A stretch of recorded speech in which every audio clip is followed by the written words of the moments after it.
Once I had a man, sweet as he could be. Once I had a man, he was right for me. Kind of sandy hair, eyes so soft and blue. You couldn't help but care. When he looked at you, he called me baby. Baby, all the time.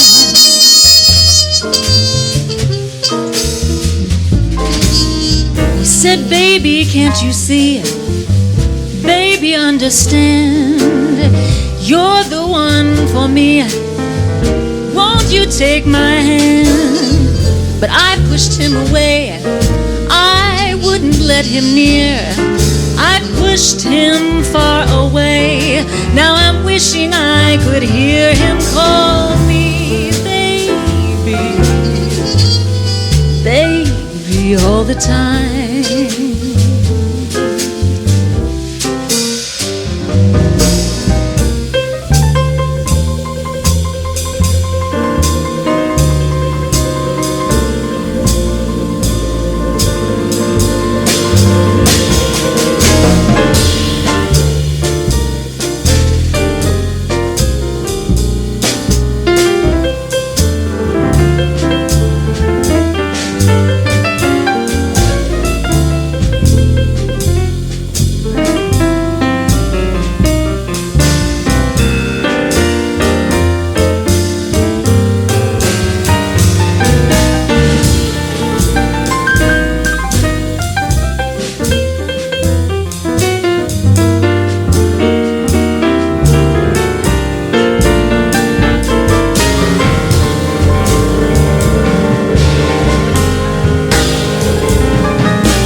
the day, lonely through the night, lonely, lonely hours without that guy I held so tight.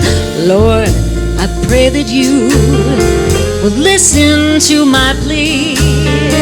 Keep him close to you so that he'll come back to me and call me baby, baby all the time. Do-do, do-do, do-do.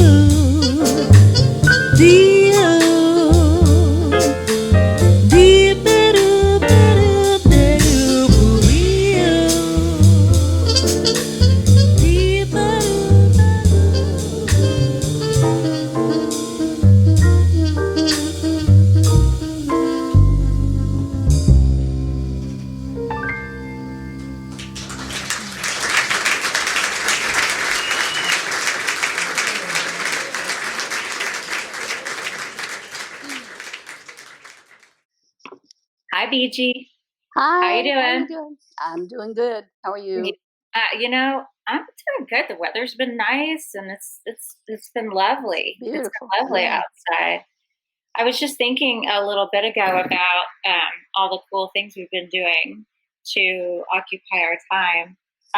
But before we do that, proper introduction of that tune. That was a Bobby Troop tune, "Baby, Baby All the Time." That was from my 2014 Snap-on 2 and 4 at the Nashville Jazz Workshop. And that featured George Tidwell, you, of course, Roger Spencer on bass, and the great Jim White on drums.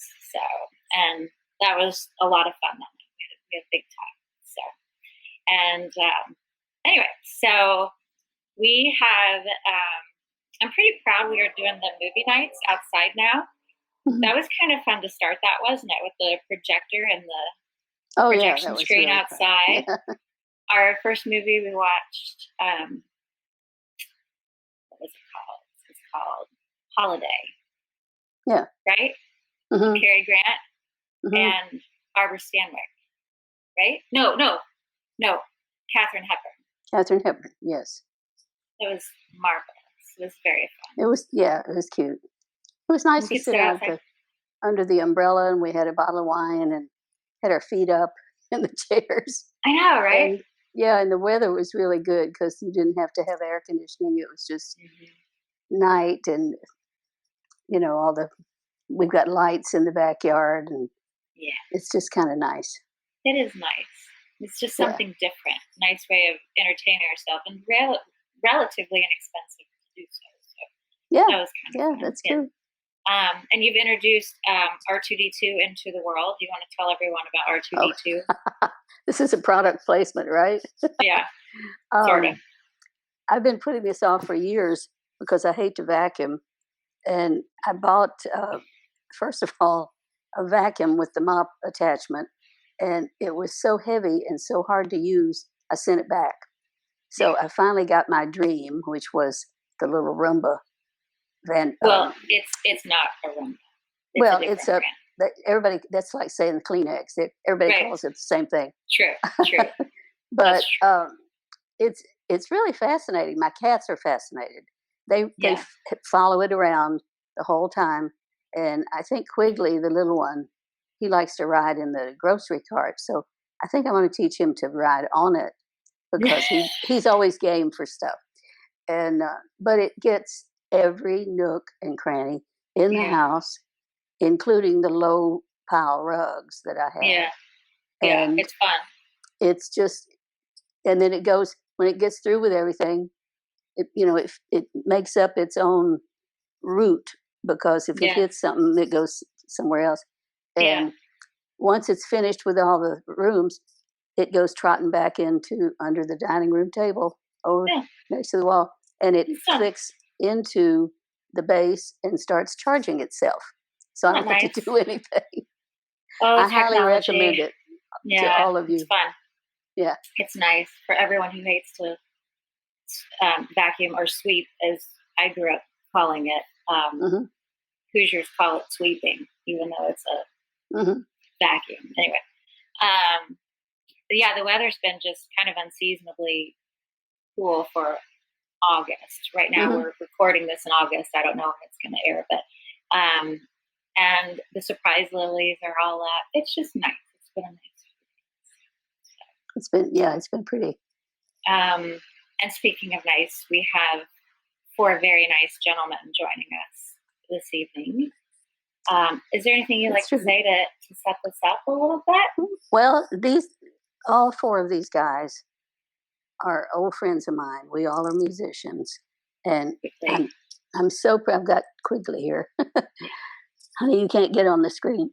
Yes, he says he can. He's a producer.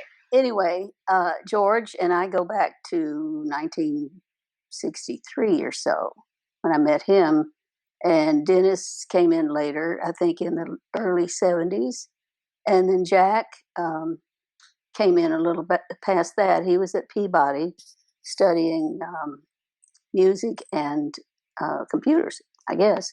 And but there's Quigley right here on my shoulder. Yeah, he's in. Yeah. So we all have played music together for many years, and a couple of us, I guess 3 of us, were on the Johnny Cash show in the orchestra for 3 years back in the 70s. So we all have a long history, and we all have played in different bands, and we all love each other. And I think these are some of the best musicians I've ever worked with. And I'm very proud of all of them. Yeah. And Buddy is. I forgot Buddy. Buddy was the conductor sometimes, but he also played piano. And we did a lot of gigs with him as well. And he's also a really nice writer and arranger. Yeah. And orchestra leader, conductor. So. All right. Well, let's bring them in. I'm going to introduce them as I bring them on screen. We've got Buddy Skipper. We've got Jack Williams. Hi. We've got Denis Solee here. And George Tidwell. Hi, all. How you doing? Hi, gang. Yeah. It's like a family reunion. Look at this. I know. Isn't this fun? I can't believe this is working. Technology-wise. It looks good. I'm Everybody's so impressed right now. Monica's awesome. Nah. Yes. Yeah. I don't know about that, but we're so far so good. Hey, Monica. Yeah. You look like your earrings are attached to your wireless headphones. They do, don't they? Yeah. They're very special. It's iPods, all in one. Whatever ear pods.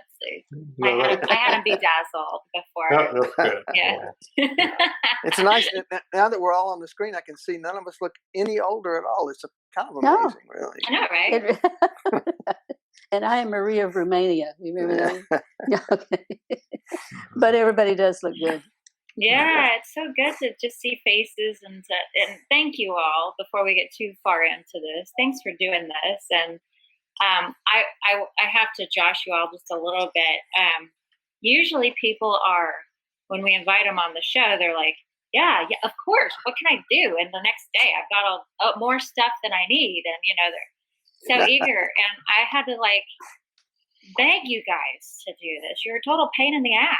I mean, I love you though. So I'm glad you did it. We don't have any, she just proved it. We don't have any strictures on your speech. If you want to get a little blue, you can. Oh, yeah. Okay. At least my wife's not the only one that calls me that. So.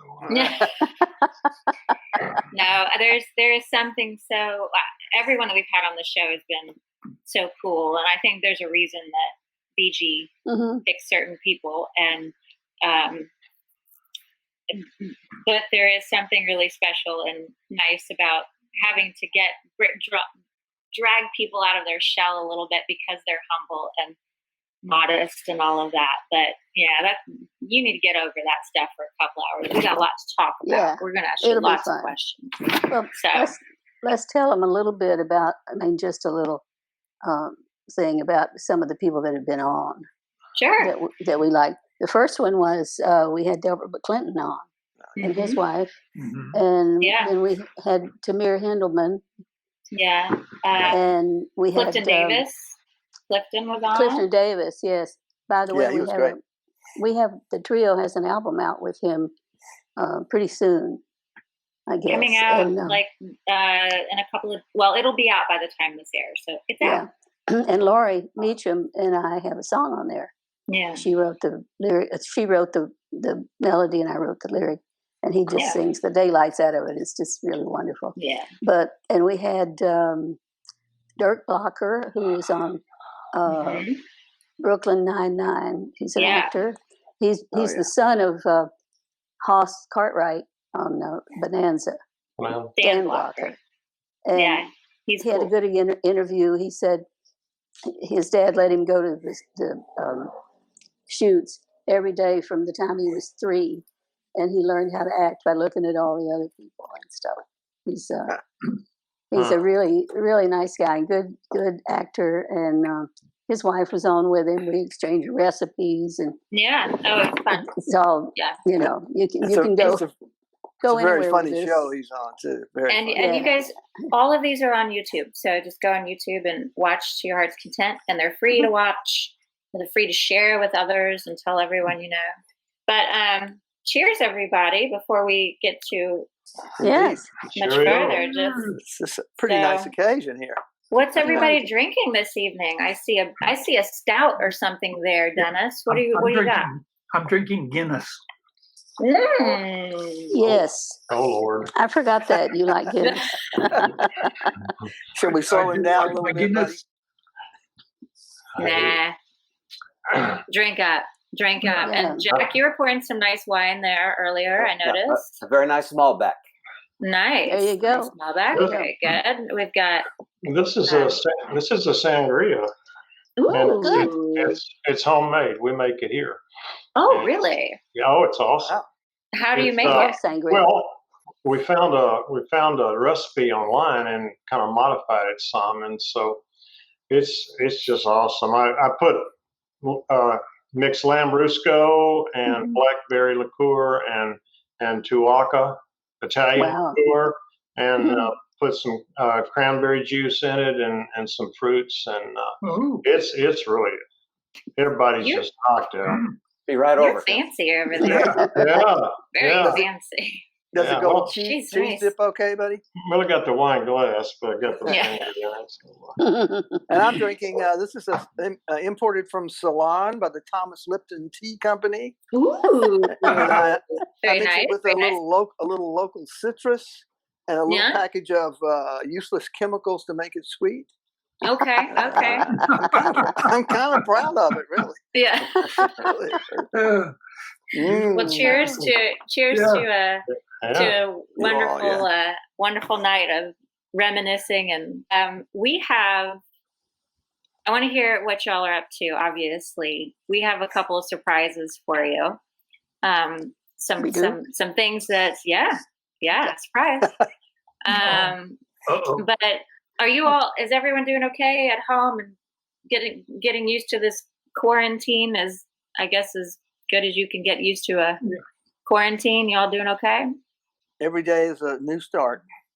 Yeah. I'm just having trouble knowing what day it is.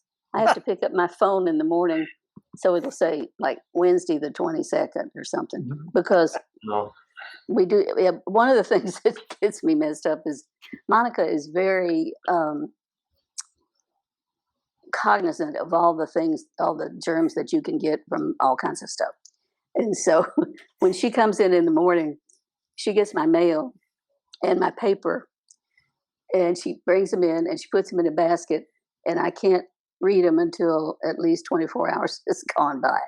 So I read the Friday paper on Saturday, and I read the Saturday paper on Sunday, and Monday morning I get to read my Sunday paper because it's already been decontaminated, But so I ate the same. Knock wood, we are being safe.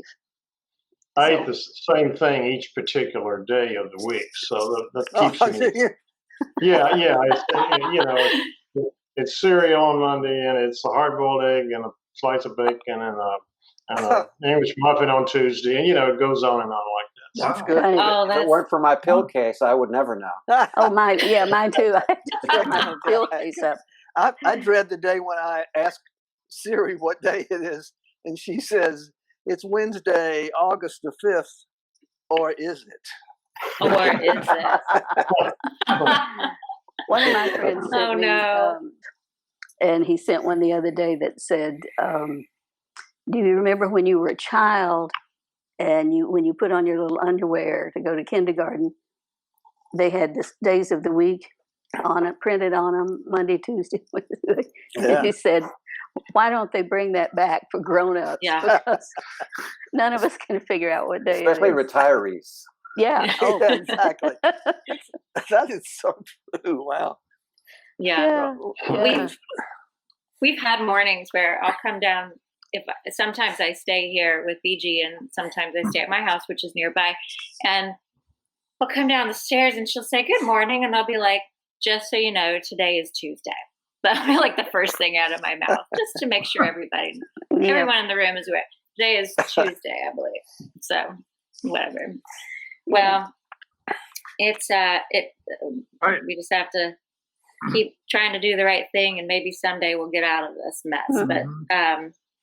But anyway, in the meantime, I'm going to attempt to bring up some things for you. We're just going to dive right in, because this is going to could take a long time if you wanted it to. All right, so I have some really fun photos that some of you submitted, and I selected from our archives to show. And because the five of you have a long-standing relationship, your world, as you said, it is woven together in a lot of different ways. And there are a lot of different funny stories, some of which are, the picture may just be the launching pad to a totally other story. That's fine. You guys just tell me what you see when you see these photos, okay? And if you submitted the photo, you have to at least tell the audience what they're looking at, okay? So, all right, here we go. Here's photo number one. Oh, yeah. Oh, wow. Lord and Andy Goodrich. Lord have mercy. We don't have the and drummer in the picture, Rick and it was Powell? Morris Palmer. Yeah, the great Morris Palmer was the Yeah, drummer. This I must have be a whole about picture 19. with him on it. Who's Yeah, playing? I think it is. Beach, you think this was Playing about bass? 19? Is it Rick I'm Powell? sorry. It's Rick Rick Powell, Powell, yes. Andy, Yes. George, and me, and Morris Palmer. And it That was was the at- noon. that was it was at, on the noon show, right, WSM. Beach? Yeah. On the noon show. Do what? You think that was maybe 1967 or something like that? Something like that. I'm looking at my haircut. That's how I tell what year it is.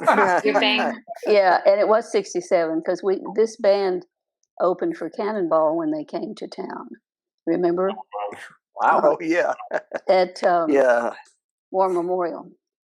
And this might And be about the that's- time I met Jack. I've known Jack since the 60s for sure, right, Jack? Yeah, I Yeah, hit I town in think that was. 66. Yeah. 'Cause you were yeah. in school, and we met you when you were in school. Right. Yeah. But that picture of Beach, that's a real treasure, man. Oh yeah. Yeah. Your bangs are if- fantastic in that picture, Beach. If I needed a picture that could be captioned in way over my head, that would be. Oh no. you- You and Andy were one of the best duos that I've ever worked with. Oh, he was such a. You all he were was a just. dear And man. remember, he had. What was that tune he wrote that had the name of a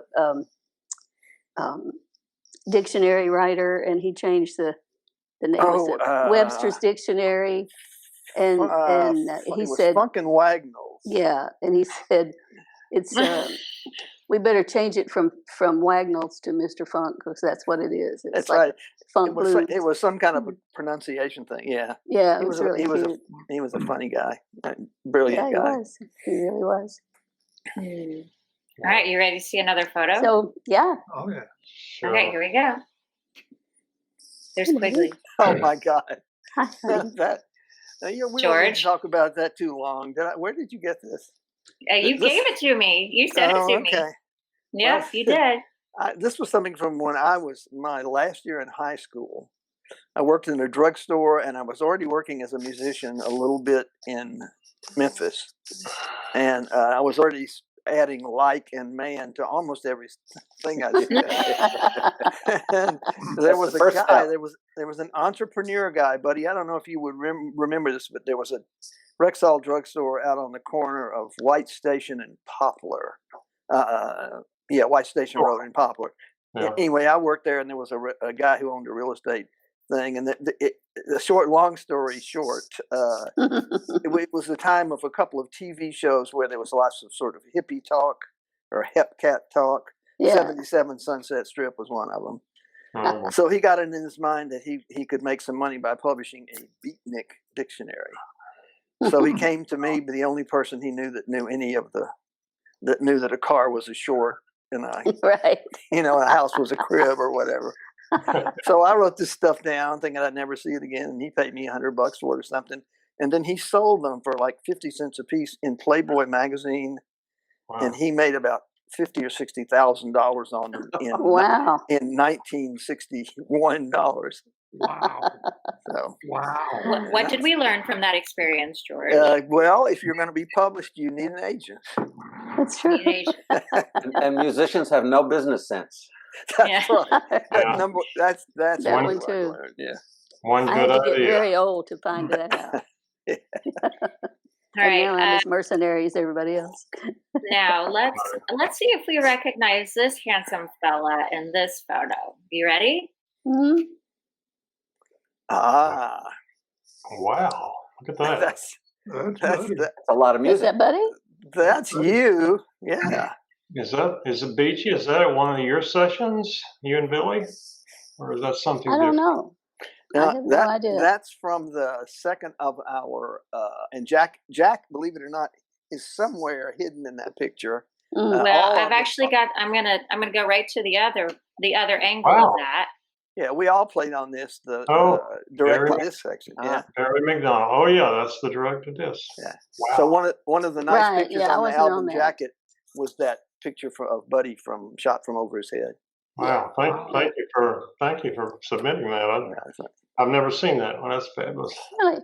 I wonder if it's Wow. worth explaining what direct-to-disc was about and what Go it was ahead, trying Jack. to solve. Yeah, yeah, do. do. Yeah. Yeah, do. All recording until, I'm not sure when, 20 years ago, was on magnetic tape.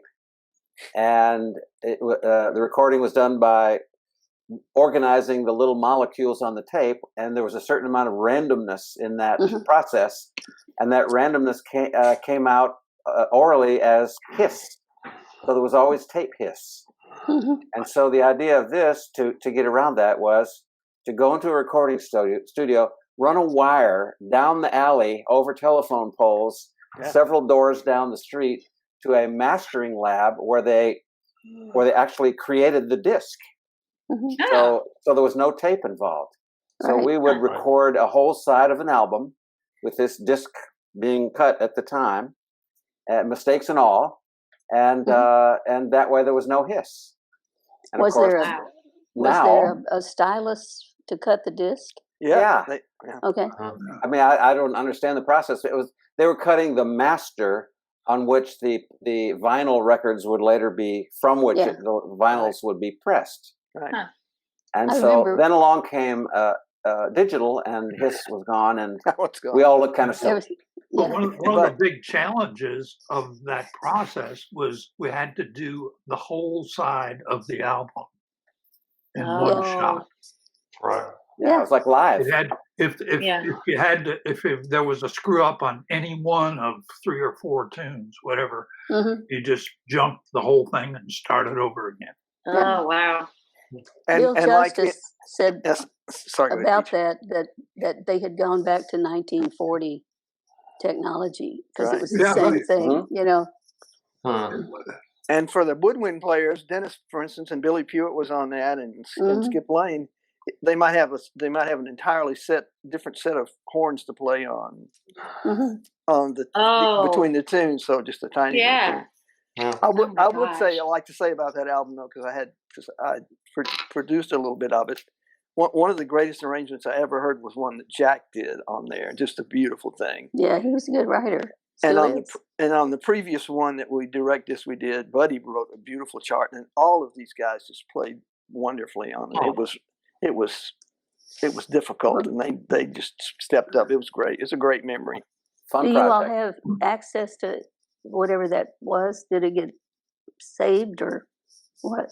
Well, it just got turned into LPs, Hmm. and I think they could only press like a few thousand for Right. each of those masters, so it was Yeah. always going to be a collector's item. Right. Yeah. So it actually got released as a limited edition with little numbers and stuff on it. Hmm. Cool. And so we made no more money from it. Oh no, Exactly. Yeah. Again, Just like the record business. Yeah. Yeah. Put up but it was Well- it was fun that with people like this as a part of it. It was amazing. yeah. Yeah. We my trio and several other musicians. Well, George, you and Denis were on there. 5 years ago, we started this thing, and I fell and broke my arm, so it took a long time. But it came out about a year ago. We went to RCA and cut a recording of things that my dad and I had done when I was little, and he had a Wilcox Gay Recordio, which was the stylus thing with. So you cut your own records at home. Wow. You could buy these little aluminum discs covered with some kind of red wax, and the stylus would cut the wax, and the wax came up looking like sugar candy, and we could make it into a ball and throw it and play with it. I was 9, so what do I know? But I found some of those discs, and we recreated them at RCA on this album. And it was really fun because we had so much fun with that. And we cut records all the time because you could buy these things like 3 for $1 to put the, stylus on. And, but the sound was pretty good. It just, you kept hearing the stylus go around, Oh, it's so sweet. Your voice on that thing is so sweet. It really, that was funny. it's really I sweet. sang an Eddie Arnold tune. I was 9. Wow. So All right, are you guys ready Anyway, for? that's ready to enough go? about technology, I guess. What's the next question? Oh, I don't know if I'm not sure that'll be the end of technology, but Well, no, let's no. let's We got look new at these. technology. Let's look at these sexy bitches in this photo. Here we go. Oh my goodness.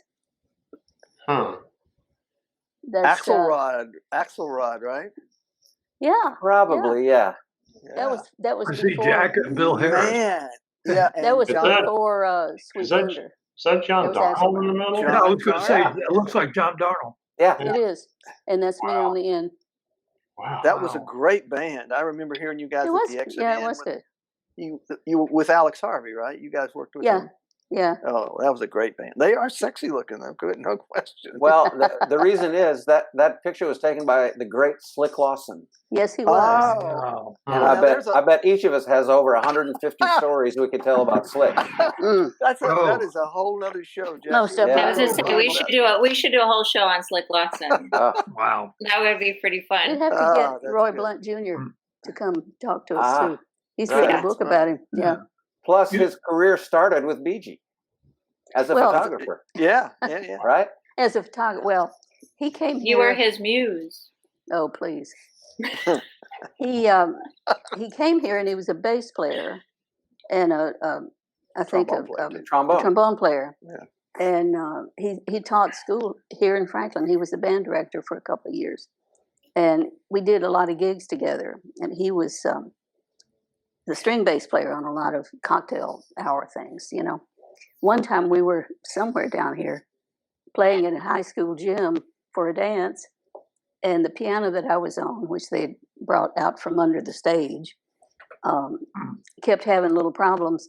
And right before a break, we were playing some kind of blues pretty heavily, and the F sharp above middle C flew off the piano and landed in somebody's drink or something. And just the wooden part. And Slick went, since it was in the school gym, he went down into where the basketball players change clothes and stuff, and he found some glue, like when they put glue on something to go back and play some more. And he came up on the break and glued the thing back.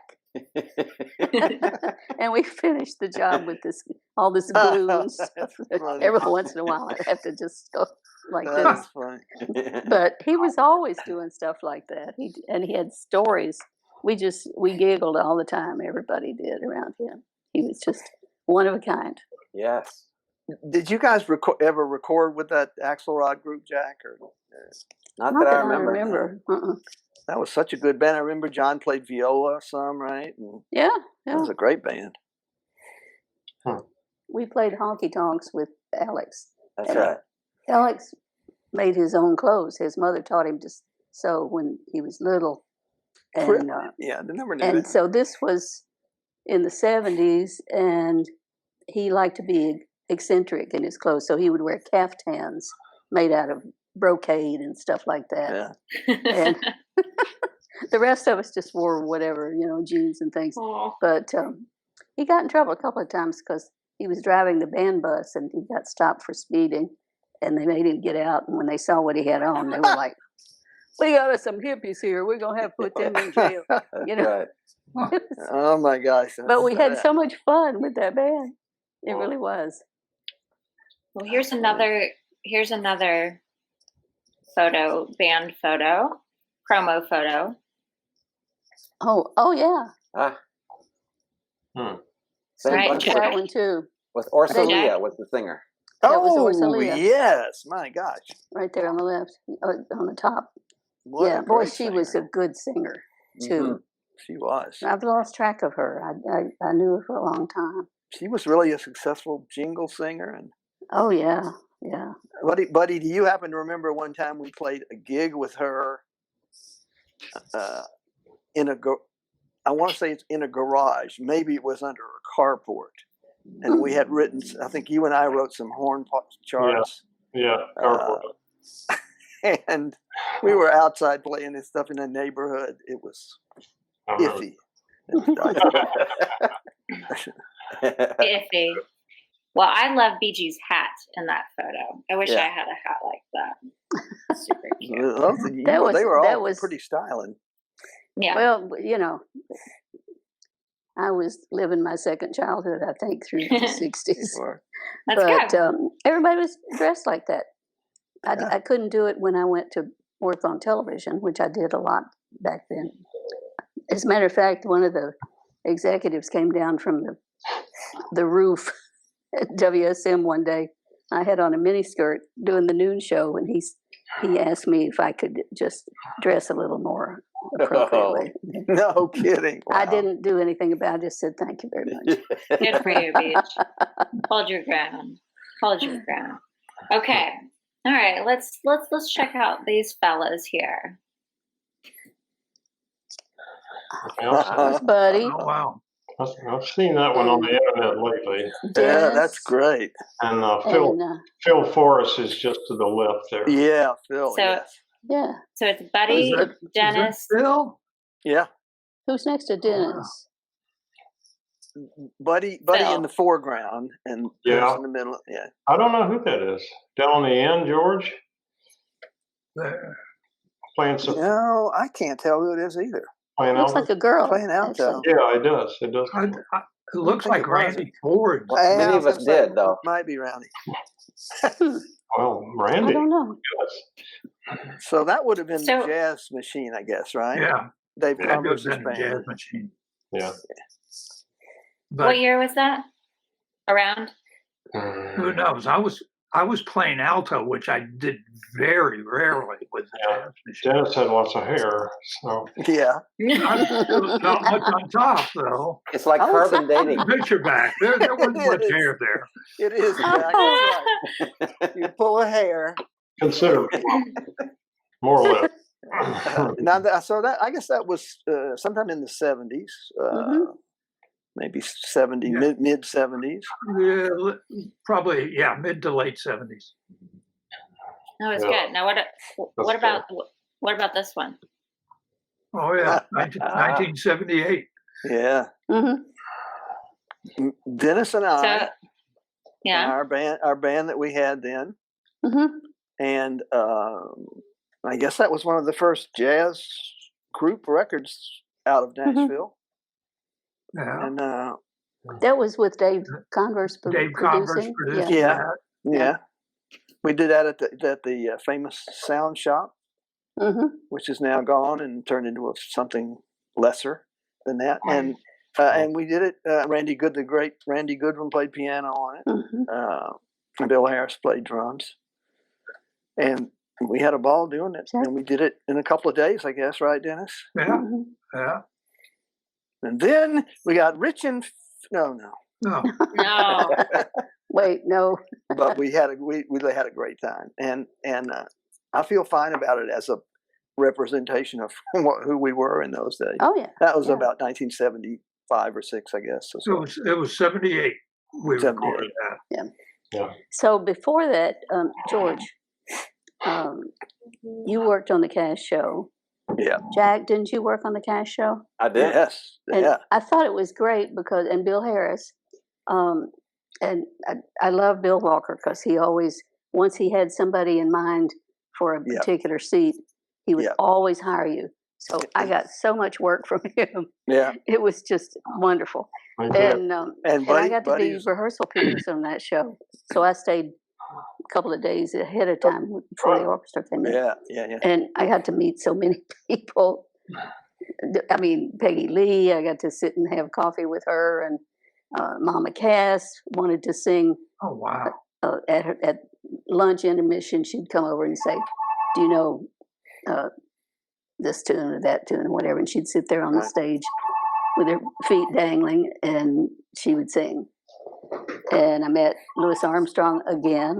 I met him when I was in high school. Amazing and day. He was wonderful to me. And Stevie Wonder. And I walked in one day after lunch, and they were practicing a recording that Neil Diamond was going to do with the recording rather than the orchestra. I was standing in the back, and they queued it up, and he was sitting on a stool. And back then he was gorgeous and all dressed up in kind of a hippie thing. And he sang with the track, which was strings and everything. And it was, He Ain't Heavy, He's My Brother. Right. And I got to stand there and just look at all these things, listening to that stuff. It was great. And Jack was one of the main arrangers once he got going there. Yeah. Mm-hmm. And Buddy also functioned as Bill Walker's right arm. Yeah. Maybe both arms, many times. Yeah, I came in. Bill Harris was the drummer, and he, of course, he could do anything. If he could work with the guys on the circus, he could do anything. Yeah, I came in at kind of the last part of the Cash Show, and it went forward from there with Bill. Yeah. Mm-hmm. Well, this seems like a good time I'm going to refill my beverage, but I would love for you all talk about Cash for a little bit. This is a question. We put out a survey. By the way, if you're watching, that survey is still available to fill out. But most people want to hear about the Cash Show. Yeah. So we have a lot of other photos, but this seems like a natural time for you guys just to chat a little bit more about that and talk about your experiences and stuff. So I'm going to scoot off for a second, but you all just have fun. Just chat for a little bit, and I'll be back in just a minute. All right. I'll just listen because I did not have anything to do with the Cash Show. Well, but that was only because you weren't here. Believe me. That's right. That's right. Yeah, I hope so. Now, I wish I had been here, but I wasn't. Well, and Billy Pewitt was in the saxophone section. Yeah, Bill Pewitt and Steve Sefcik. Johnny Duke. Yeah, John Duke. The well-behaved Norm Ray was. Oh Lord! And he cleaned up really well for that show. He did. This is typical George. Just got a computer memory. It's just. Oh yeah. I'm always amazed by it. I mean, this guy can go back into early Memphis. I don't know how he crams all that stuff in there, but it's because there's no useful facts in there. Cluttering things up. It's all people's names from your mother and dad's band in 1962. Oh, well, I would just say about the Cash Show, it was a unique opportunity to get to play with and hear really. The most important musical voices of that time, because Cash was so popular and so natural to folks that all the artists wanted to be on his show. He had Louis Armstrong, Peggy Lee, Tony Bennett. I mean, all these people. Ray Charles. Ray Charles. heard- Ray Charles. Oh yeah. I remember I that. heard when we started the show that he was reluctant to sign up for 3 years for a network show because he wanted to travel. Right. But he told him, this is what I heard from one of the producers. He told him if they would let him have any kind of guest he wanted, didn't have to be country. They had a lot of country music, but he asked for carte blanche. Yeah. And he got it. And what's his name? The trumpet player, the high trumpet player from New Orleans. Al Hurt. Al Hurt. Al Hurt, Yeah. yeah. He had Al Hurt. He's had Stevie Wonder. He had Joni Louis Mitchell. Armstrong, Right. Joni Mitchell. Neil I mean, Young you name was it. It was there. every Yeah. star on the planet at that Yeah. point. And people like Dylan? people that you hardly ever. Yeah, Dylan for sure. Bob And Dylan, people oh, like yeah. Mahalia Jackson, people like that you did not Mhm. often see. It was an amazing time. I heard a story about forming when the orchestra was formed. I don't know if whoever told it to me was correct or not, but it sounds like John Cash. He asked Bill Walker to make a chart of the band and the orchestra, everything, and put people's names in the seats. Yeah, he did. And he came in the next day or the next time we taped, and he said, "Let me try this." And he went all the way through the orchestra and Yeah. called everybody by name. Yeah, he did. Wow. Yeah. And he would I think occasionally. that's quintessential Johnny Cash right there. Yeah. And he would occasionally part of the opening, his opening song was kind of a cold opening on every show, the same opening. Uh-huh. And then there would be a vamp before he started singing. He would say, "Hey, somebody, hello, somebody, how you doing, somebody?" And many times he would call the name of somebody in the band. Yep. You know, Yep. and then always ending with Bill Walker. Yeah, he was. It was. We it was just great fun. we loved it. One of my favorite memories of that was June Carter Cash, Yeah. who she was just really adorable, and she would come out like we'd be rehearsing, and then it's finally time for the stars to come out, and here's a 30-piece orchestra full of people from Eastman and Juilliard and people with years and years of experience. Right. And she would walk out and she would look down at us and she would say, "Hi, babies." She was so sweet. That's funny. Yeah. So sweet. And Cash was funny. He could be a little bit self-deprecating. I remember there was one time when I think Barry McDonald had written. Barry and Jack along with Bill were the main writers. Barry had written something that had maybe a major 9 chord in it or something, And John came over and he was like real nice about it. He said because it was something he was playing on too. And he had his guitar in his hands, and he said, "Now, right here," and he got to that point in the song where the lyric was. He said, "Now, Bill, what is this chord?" And Bill said, "Well, that was what was on your record. It's a B flat 9, or whatever, B flat major 7." And John said, he kind of strummed it a little, and he said, "It can't be that. I don't know how to make that." And so it became a B flat. It became a B flat 6, I think. But Yeah. I mean, he didn't mean that like you guys have screwed it up. He meant it like That's funny. still things I don't know. Yeah, one of the things I remember too from when they had the baby, John John Jr., Carter. I get John Carter, yeah. And he was teething. And John just loved that kid so much. He would bring him on stage sometime when we were rehearsing. Yeah. And he would sit there with John Jr. in his lap, and he'd be playing, and John would be chewing on the headstock of the guitar. And all the guitar players down where I was, all the different ones, would look at it and go, "Oh, that's a 1942 something, why is he letting the baby chew it up?" And they were just grieving over that guitar all the time. Now, I if it's appropriate, I would like to tell my favorite John Carter Cash story. And I don't know if he'll admit to it or remember it or not, but after we did the original Cash show, we did another series with him that was a summer replacement called Johnny Cash and Friends. Mm-hmm. And we did about 13 or 14 of them in the style of a summer replacement in those days. Yeah. This was by then we were in the new Opry House. And Jack Williams, of course, was in the band and one of the writers. And at the end, and one of the features, let me say, one of the regular features of the show was that we had the best comedians of the time came on the show, and they each had a spot.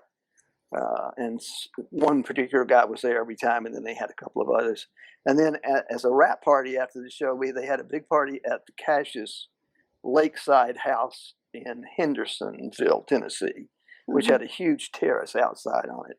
And so they were like, it was elaborately catered, and there was lots of drink and tables out everywhere, and a little rostrum where people would come up and talk about, happy memories of what a good time we had and so forth. Meanwhile, we were back in the corner, and I was at the table with Jack Williams, who might or might not have had a tiny bit too much to drink. And so at one point, I'll say one of the stars of the show was talking through some stuff, and Jack spotted John Carter Cash's tricycle. Uh-oh. Do you remember this, Jack? I do.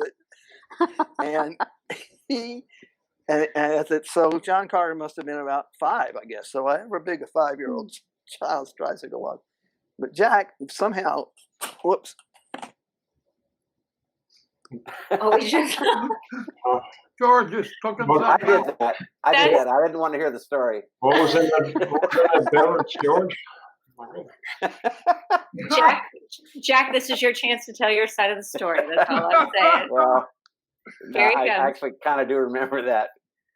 All right, You're back. sorry.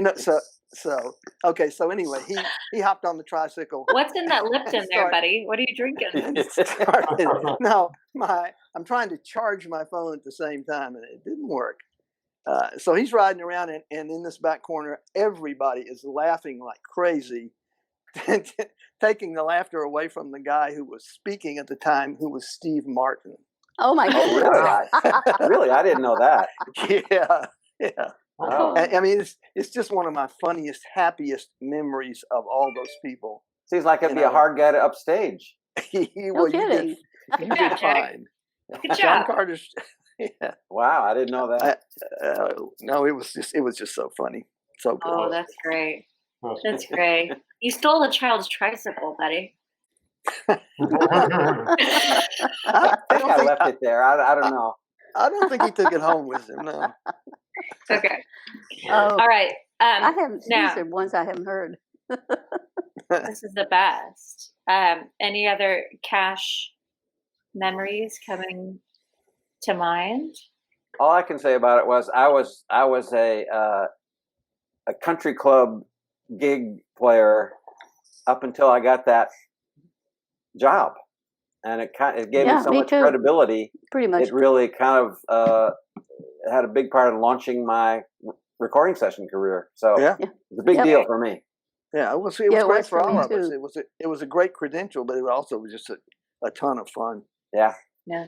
Well, Bill Walker continued on those after the new Opry House was built.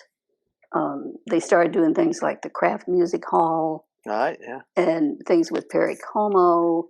And I remember one, George and I went to, I'm trying to think who else. We went to Florida. We went to Orlando. Oh, for the And- SeaWorld. Oh, my Lord. And it was Monty Hall at SeaWorld. Yeah. Oh my. And that was just Yeah. as funny as it sounds. And they had the Carl Jablonski dancers who were all over television. They were Yeah. very Oh, my famous. gosh. Yeah. And so we shot the outdoor stuff in SeaWorld. And my perch was to rehearse the dancers and whoever was going to sing by the water fountain or whoever, all those things. And it was Charles Nelson Riley, Florence Henderson, 2 or 3 other Broadway people that I didn't really know, but were very nice. Right. And then they had him and maybe somebody. Oh, Florence Henderson. I said that. Yeah. She was the co-host with him, and So we were there for like a couple of weeks. We were there a week or 10 days or so. Yeah. Yeah, it was long hours. They had a pickup truck that they had outfitted right behind the driver's seat with a small spin-it piano and locked it down. And they had a cold snap there while we were outside the whole 14 days or what. Yeah. So I was bundled up like this, and I wore gloves to try to play the piano. And so they carted me all around SeaWorld, and the dancers would be making up their, choreography and all that stuff. And I had to play for them and work with the arrangers who were writing this stuff as we went. So it was kind of like the inverse of the pandemic here. We tried not to be as nutty as the whole other thing was. And I remember George and I talked a lot at lunch and things. But they were fun. Florence, I started saying Florence Nightingale. Henderson, thank you. My brain is not Florence Nightingale. I know. Although we could have used her. We could have used her. We could have used her, yes. But Charles Nelson Riley was a delight, a complete delight. Now I know that Barry and Bill went down to write, but I think maybe Buddy and Jack might also have written on that when we got back too. Probably did. Oh yeah, we did a lot of stuff when we got back. But we got so jaded, George and I. We'd go out for dinner at night in the hotel where we all stayed, and we were so bored with a lot of the stuff that was having to go on for days and days because we'd work like 12-hour days, and we started making up puns about being at SeaWorld. We changed song titles to have something to do with fish in it. George came up with "I Can't Halibut If I'm Still in Love with You." I remember that. And then I got Mama sang bass, Daddy sang tuna. And I don't think Bill took it so well. He didn't take it so well. I think what broke his spirit was when we had the great Irving Berlin tune, "God Bless America." Oh, I'd forgotten that one. So this is the inside world of musicians. You can all out there. Okay, if we actually had how we do. If we had titles for these happy hours, maybe I should start on Frasier with each section would have, this one would be called "God Bless America." That was perfect. That's good. That's good. That's very good. You probably want to get had a good into time. Bill Walker stories too. You what? Oh yeah. You might want to get into Bill Walker stories too. Oh, you kidding? Oh yeah. Get into it. You were talking about dancers a minute ago, BG. George won't know which show it was, but it might have been a CMA show at the Opera House. But it's a live show, but we had the opening tune pre-recorded, and so it's going out live, big show. Floor director's counting it down, 3, 2, 1, and the pre-recorded track did not come up. And all these dancers are up on stage, standing there, wondering what to do. Yes. And Bill Walker is screaming at them, "Dance, dance!" And they can't hear a note of it. I don't remember the show, George. I don't either, but it was one of those variety kind of things. Yeah, it sure was fun.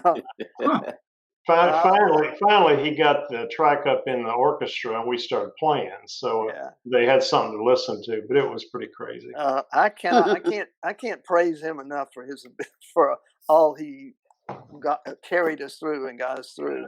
Really, and that he had the good sense to enlist. He's a great arranger, but he didn't try to do it all. He got the best other guys, and that made things much easier. He was so patient with us.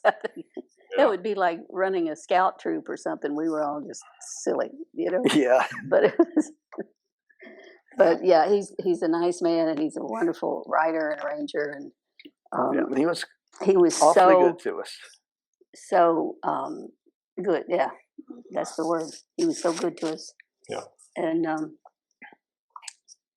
so I am forever grateful because through him, I got to work with Perry Como, and I got to work with Carol Burnett, and Dolly Parton, and all those people that they brought in for these variety shows.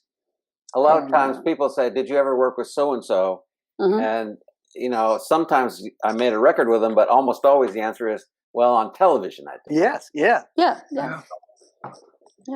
And that counts. I mean, that makes great memories. And God bless YouTube. You can actually God get on bless there you. See, excuse me. Yeah, you can actually find a lot of those shows in their entirety on YouTube. Oh yeah. I have a story I want to tell you all because all of you write and arrange, and it was when Carol Burnett and Dolly Parton came to Opryland. That that was the title. And by the way, Carol Burnett was the most wonderful person to work with. And we all ate together with the dancers and everything. And she was like, the good old girl down the hall at your dormitory. And she was ready for anything. And she was great to sit with and talk and carry on. Anyway, she brought her conductor, Peter Matz, right, who's a very famous conductor. And he was wonderful too. He would come over and sit on the piano bench with me and just talk, and we got acquainted. And he was one of those people that didn't see male or female sitting on the piano bench. I had some trouble sometimes with a conductor that would come in and say, "Now, honey, I want you to do this," and it would be on the page, and I'd say, "Okay, I'm going to do that. I'm reading it," and he would, it was a weird time for women sometimes. But most of the guys I noticed that really had their stuff together didn't care. I could have been an octopus sitting there, and they just took it for granted that I could play what they wanted me to play. And so Peter came over one day after lunch, and we started talking, and we had some mutual friends and stuff. And he was talking about whether we were going to do this live or whether they were going to tape in front of an audience, kind of thing. And they weren't going to tape in front of an audience. And he said, "I have a story about that." He said he was conducting something like maybe the GRAMMYS or something. And he had a particular bass player that he wanted to use from studio work, but the bass player didn't like to play in public. And he said, "Oh no, I can't do it. I get stage fright, Peter. You can get somebody else." And Peter said, "You're going to be fine. You're going to do it. I'll get you through it." So the day of, the bass player's like taking aspirin and all this stuff, and before, aspirin, yeah, well, whatever. Right before they went on air, and it was like 5, 4, 3, 2, whatever. He kind of talked him into it and calmed him down, and then right before the downbeat, when the production people said 3, 2, he looked at Peter and he said, "Is there any word from the governor?"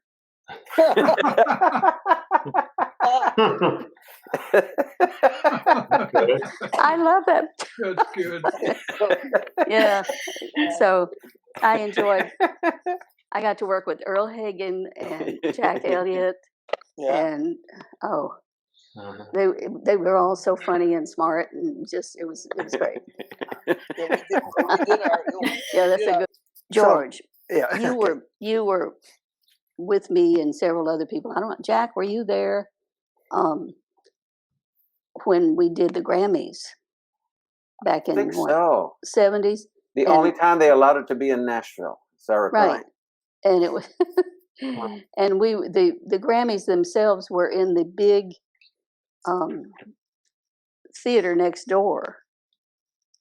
And there was an alley between the theater and the this wonderful big church that's an icon in downtown. And they put us in the basement of the church, the orchestra, and then wired in everything across the alley. And there was a big truck, tractor and trailer, that held the production people and the director and all that kind of stuff. So we were all on earphones going from one building to another. That was the setup. So I'm going to turn it over to you.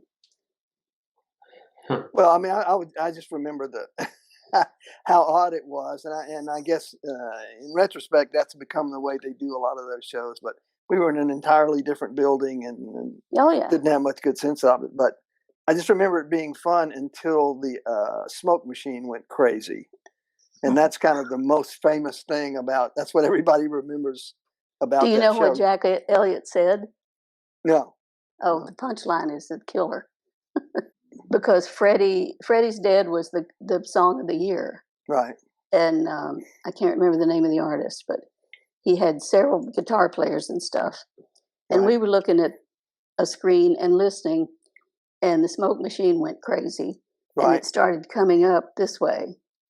Right. And just taking in everything. I mean, it was just black all over the stage.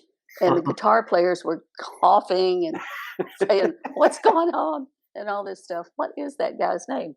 I can't remember. Anyway, it got so bad that you couldn't see anything because it was all black. Yeah, it was completely gone. And Jack Elliott, who had a mic for us, that we heard him because we needed to hear his directions. It got so dense that they went off the stage. And Jack said, "Who's the lighting man on this gig? George Shearing?" I did not know that. That's that great. is my single favorite thing that anybody ever said. That's great. So I remember something about that was that they had and the winner is right. Mm-hmm. We had a piece of paper with 5 little excerpts of themes, and it was like the winner is downbeat, and you had that long to figure out the key and the tempo and everything about it. Right. That was kind of. I've never been scared in live shows, but that was a little terrifying. Yeah, and then that became until the days of computers involved in. So we did it. Yeah, right. That's Bill Walker was just scrambling, looking down the page, trying to. No kidding. Yeah, we all were. So and funny. When they did the run through before people came in, they had for the guy that was the host, they had a plexiglass thing, like a place where you would make a speech, like a little pulpit. rostrum. Yeah. The rostrum. Uh-huh. And he came out not quite fully dressed, I guess, just to check his marks and stuff before they did the thing. And somebody back in the boonies or somebody at a camera said, "You need to go back into the dressing room and finish dressing." And he had left his fly open. And he was standing in front of the podium, and the podium was clear glass, so you saw it. Well, I remember one other thing about that. In the rehearsal, Glenn Campbell was I don't know if he's MC, but had a major part in it. And in the rehearsal, the rundown, he said, just goofing around, he said, and the winners are known only to the accounting firm of Ernst & Young and a few of their really close friends. And people came pouring onto the stage saying, "No, my God, no, you can't say that." So, buddy, I'm betting that you and Denis probably played. Did you guys play that too? Denis, were you back here then? Yeah, you were. No, I did not play that. I didn't. I think I had moved here, but I wasn't quite plugged into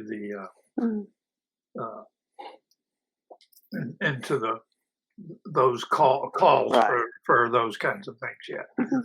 Well, you got plugged into me the first 10 seconds I heard you play. I'll never forget that. I remember the first time I saw you, and it was a big band rehearsal over, I think, on the Vanderbilt campus. Yeah.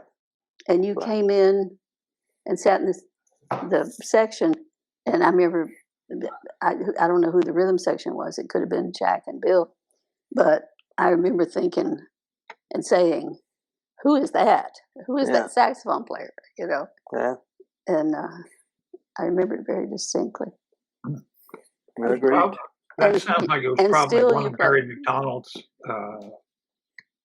rehearsal night. Yeah. Yeah, it could have been. Mhm. Before we leave the idea of live TV, I think I personally shout out to Buddy Skipper for navigating his way through a couple of seasons of a live nightly television show about as gracefully as I ever saw anyone do it. He kept his cool every minute of it. I don't know how he did it, but he's an example of how that can be done if ever there was one. Would that be Music City Tonight? Yeah. Yeah, that one. Would that be this photo right here? Oh, Ooh. There you go. Look at the guys. Dennis and George and me. Yeah. Wait, Denis. Where's Denis? He's in the back in the middle under the U. Under the hat. Under the hat. Yeah. Under the U hat. Yeah. Yeah. Mhm. Oh, Dennis do was tell the us hat about guy. those hats. You are the hat guy, Denis. You will always be the hat guy. That's right. I was wearing hats a lot back then. Yeah. You know, the thing, I love that picture, but the one thing that just destroyed me about it, see the guy to the left of Denis, Gary Burnett, his guitar player? This fool pulled out his union card and he's holding it during this picture. And I didn't even know it until after the proofs were agreed on and all that. And I gave him hell about that. That sounds like something that Steve Sefcik would do. Yeah. You know, That would be a Steve he Sefcik. took a picture with the orchestra, the Nashville Symphony. They finally got everybody in one place. I heard this from one of the violinists. And they took this really beautiful picture. And Steve Sefcik had put on Groucho glasses and mustache. And it was right in the middle of the orchestra. I love That's that. famous. Oh, that's kind of great. Yeah. Yeah. You know, when you do live television, some things happen. I mean, things happen. Oh, yeah. And stuff that it cracks you up at. I don't know if we can tell the famous Pat Boone story, but I was going to say that's the first thing that came to my mind. Was there's no stricture on. Oh my God! Anything. It's a live show. Pat Boone is a guest. The host, Lorian Crook, Charlie Chase are up there. You know, they're interviewing, and Pat, I think George or Dennis will know better than me. I don't remember exactly, but Pat Boone was into something he was doing where he was doing rope tricks, and so Will Watkins Follies, yeah, and he had a rope with him, and he stood up to illustrate this rope trick, and one of the camera people had a handheld, and they were down on their knees shooting up at him while he was doing this. And so he did his rope trick, and he hit the back of his head, and off came his toupee. And it flew straight at the handheld camera, and it hit. And they were going out live, and nobody could say anything. Lorian and Charlie, the audio stopped for 5 minutes at least. Everybody just couldn't compose themselves. And the really funny about it is the next day when we went back in the studio, somebody had put crime scene tape around where the I didn't know that. It's that kind of stuff that comes up in live television. That was part of what was so great about doing it. It's just, it's such a thrill. Oh my God. Well, you were very elegant about it, my friend. You really were. That's funny. It was a 14-hour day, 5 days a week. It really was. Yeah. But it's the greatest thing that ever happened in my life because I got to kind of do everything that I do, Yeah. It was great. Yeah. Really I feel loved the it. same way. How long did you do the show? Oh, it was 2 years and 2 months. 2 years. 10 hours and 20 seconds. 2 years and 2 months. 93 through 95. That's cool. We should have gone. We should have gone a lot longer, but it just didn't work out that way with TNN because we replaced Nashville Now, and they'd been on the TNN. They've been on the air for 11 years. Yeah. So, but we had our. It was great. But Great you've thing got to it. have. Got a great thing to do. Yeah. Yeah. Fun to see everybody every day. Is fabulous. Well, I'm going to fast forward to a few years ago, and I'm adding this photo, but I think George will want to. I think this was a. Tell me about this one. Wow. George, So you there's remember? Roger. That was your birthday, right, Buddy. George? We have Where George, were we have we? What is Beegie, that? we're at That's the me. Mexican restaurant. And That's in Bellevue. Yeah, That's pretty recent. wait a minute. That would Oh, not. that's- That would not be his Monica, birthday George, because that would not be your Roger. birthday because we're in short sleeves, and your birthday Right. is. When December. were we together? And Denis and Buddy. Yeah. Yeah, Yeah, that's cute. that was one of our birthdays, one of our famous Mexican Yeah. lunch birthdays. Yeah. Could be. Or maybe it was just a reason to get together. Who knows? it might not have been a birthday. Yeah. Yeah, because looks like spring or summer or fall or something. We're all, kind of being silly. Yeah. But anyway, That's a I know great. that wasn't. That's a very sweet. That's a sweet. Yes, picture. it is. It Isn't that sure a is. nice little photo? That's fun.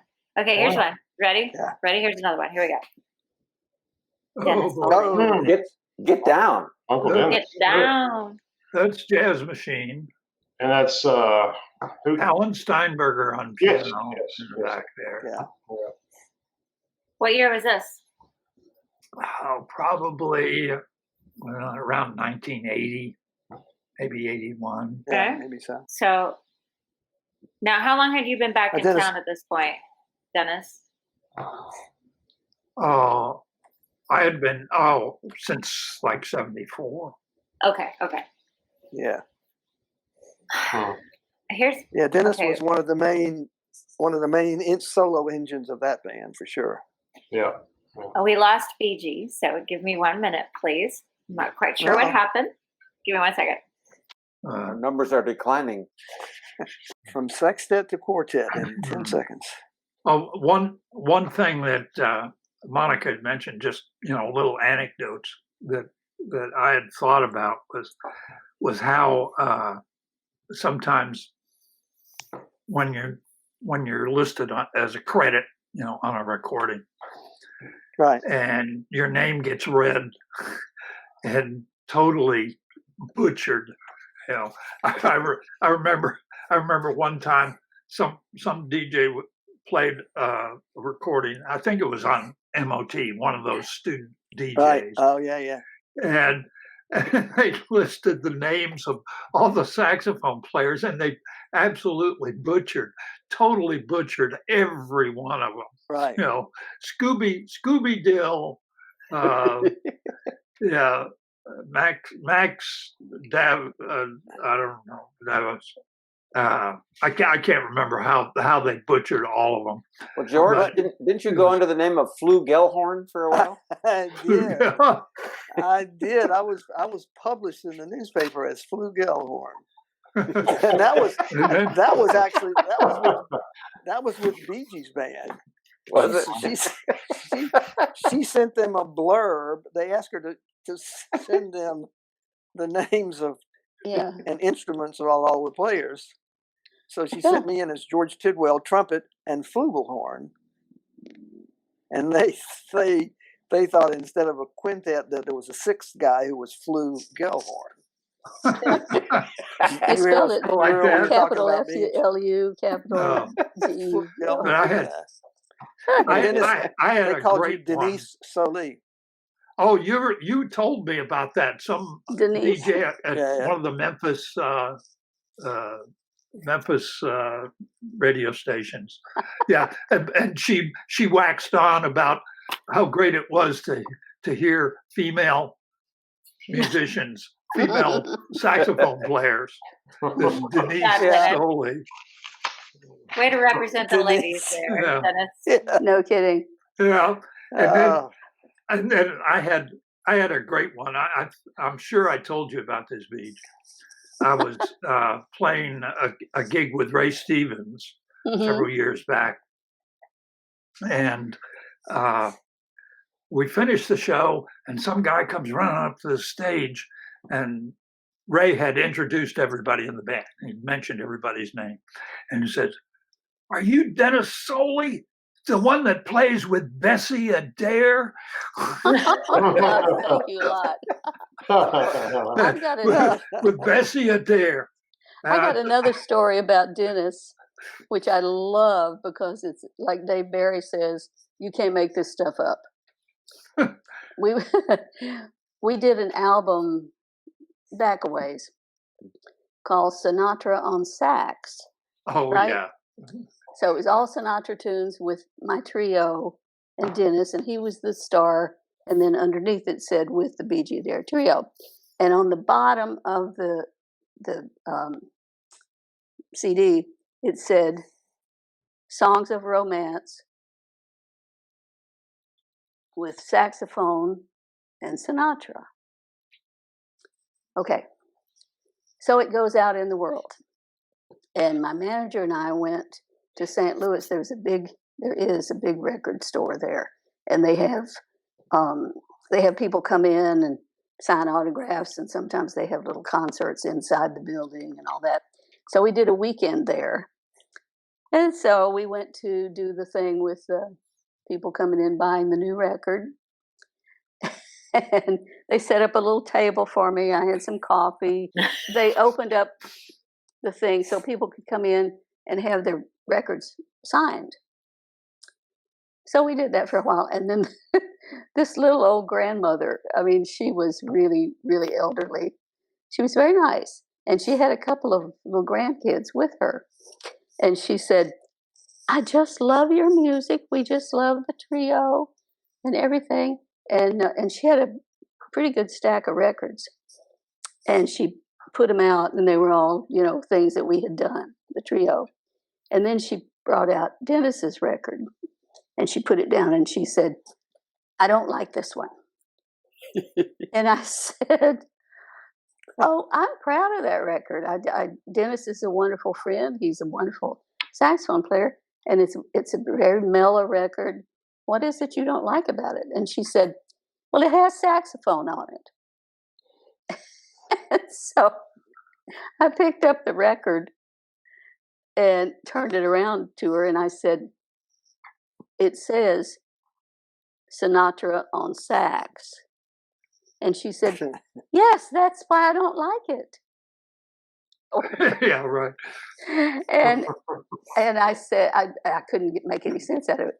So I said, "Well, if you'll take it back up to that man up there at the cash register, tell him I said to give you something else that you like."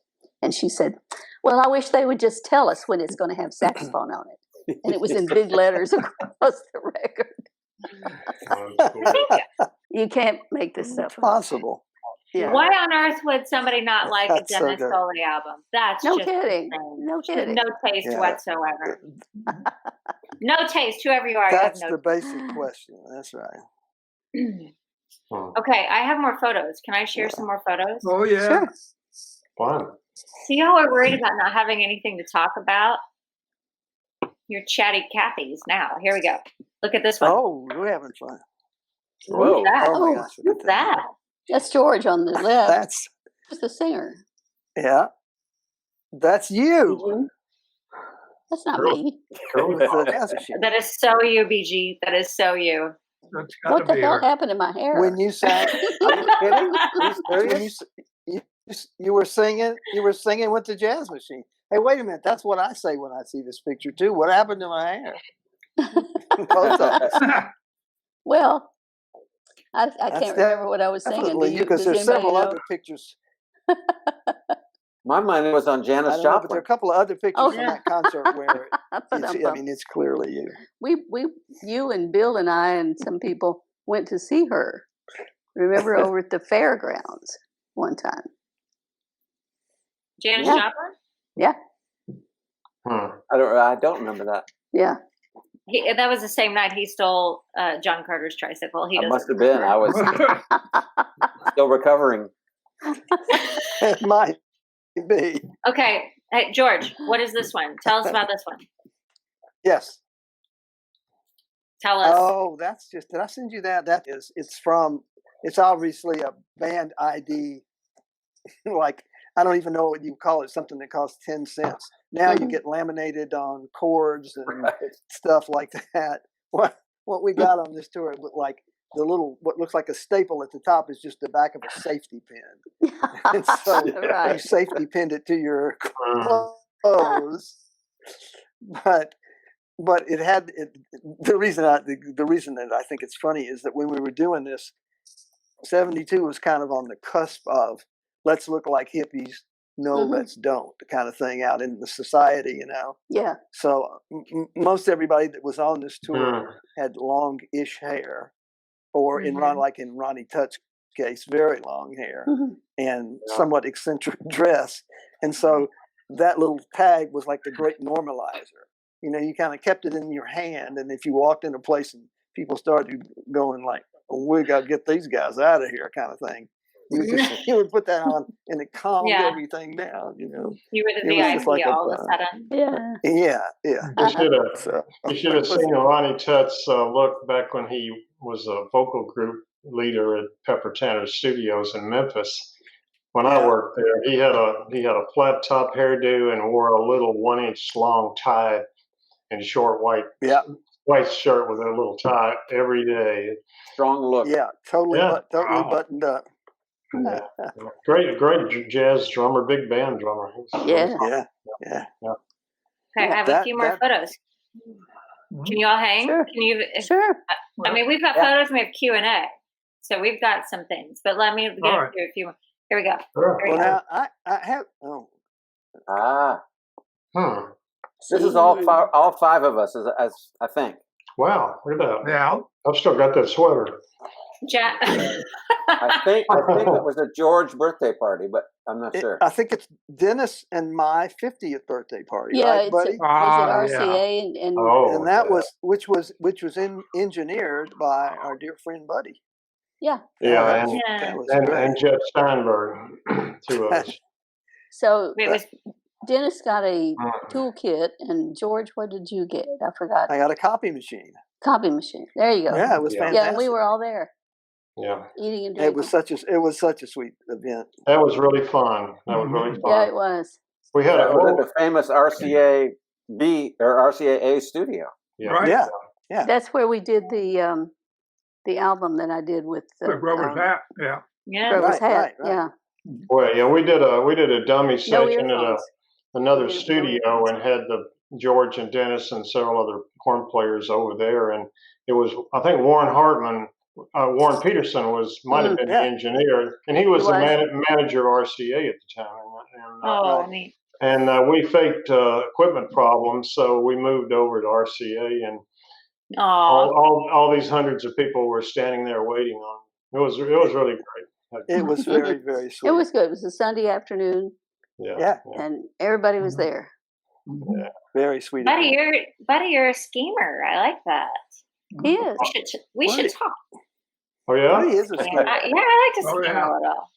I like to scheme for the good, not for the bad, but for the good. You're right. That's a good. That's what I ski on. Yeah. All right, here we go. Here's another photo. Ready? Can you guys handle any more? Can you take it? You Go. doing okay? Oh, yeah. We just lost George. George, we lost you. Don, there you're back. You're back. Okay. All right. Tell us about this one. Gary, Don, and George. That's the Johnny Cash show.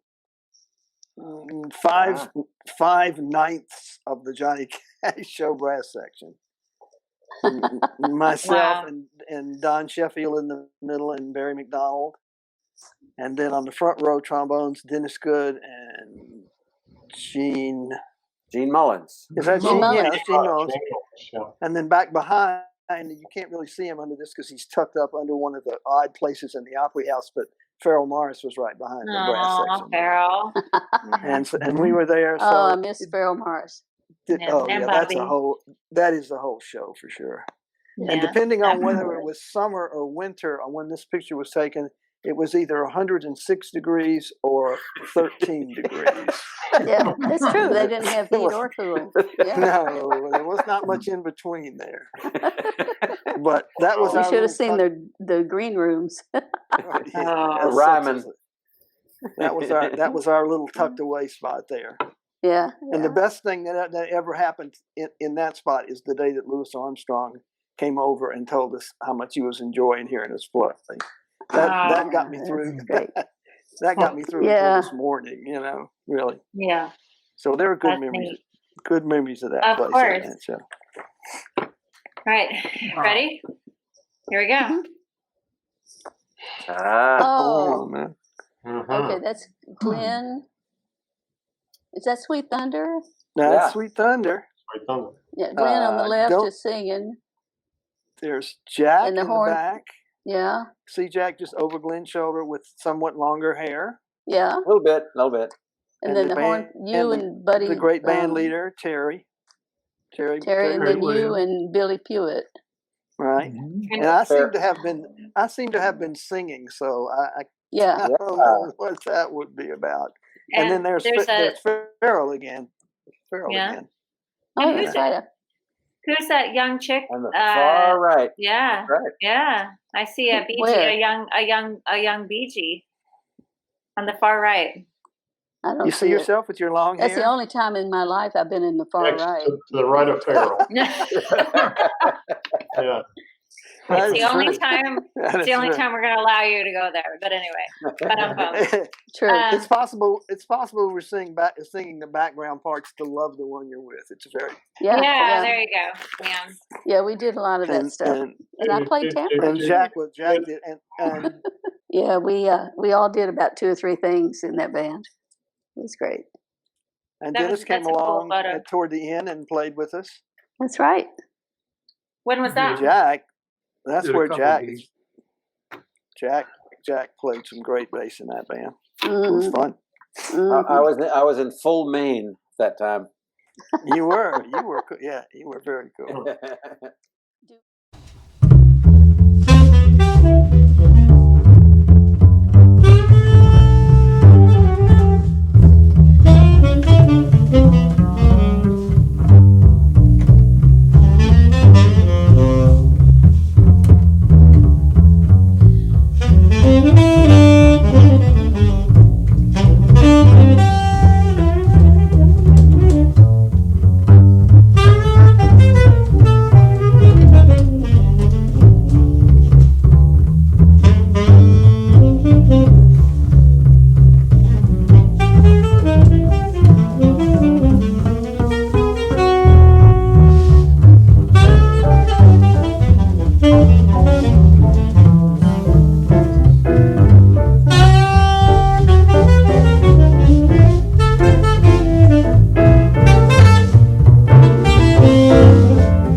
Thank you.